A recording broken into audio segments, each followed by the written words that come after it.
아우 엄청 힘들어 지금. 어제까지요 휴가였어. 일요일 다음날 무슨 병? 월요병. 월요병. 휴가 첫날은 무슨 병? 건모병. 엄청 얼마나 힘들냐. 거기에다가 야간 진료. 근데 거기에다가 또 유튜브 찍으라고 또 오신 거야. 그러니까 얼마나 제가 일이 많겠습니까. 오늘 웬일이에요? 코골이 문제를 겪고 계신 그런 분들도 혹시 치과에서 치료를 할 수 있는지. 어느 정도는 치료가 돼.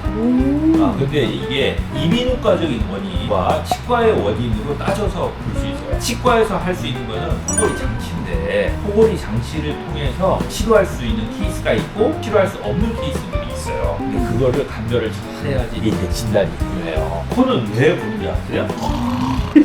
잘하나? 코에서 나는 소리가 아니라 목젖이 떨리는 소리가 코를 통해서 입을 통해서 나는 게 바로 코골이에요. 이게 나중에 문제가 되는 거군요. 수면 무호흡증이 와요. 그래서 코골이 때문에 연간 38,000명이 치명후관 질환으로 사망하게 됩니다. 이런 경우는 여러 가지 방법이 있어요. 이비인후과에서는 이렇게 수술이란 건 목젖을 도려내는 거예요. 아플 것 같아. 그래도 코로 그런 거보다 와 좋아. 그래도 코는 안 보이기 때문에 그 다음에 이제 두 번째 양압기를 써요. 산소 공급. 산소 공급이 딸리기 때문에 목젖이 떨리는데 산소 공급이 되면 어떻게 할까요? 안 보이겠죠.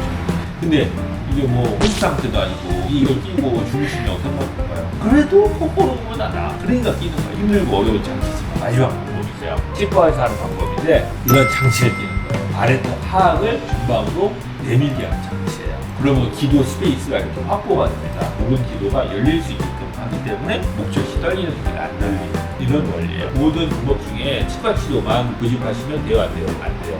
이비인후과, 메디칼에서도 상담 받아보시고 치과에서 가능한지 가능하지 않는지는 엑스레이 촬영을 하시고 상담을 받으시면 정말 보신 분들은 인생을 새롭게 삽니다. 코골이 잘 치료 받으시고 새로운 삶을 살기를 추천해 드립니다. 이해치과 주사입니다.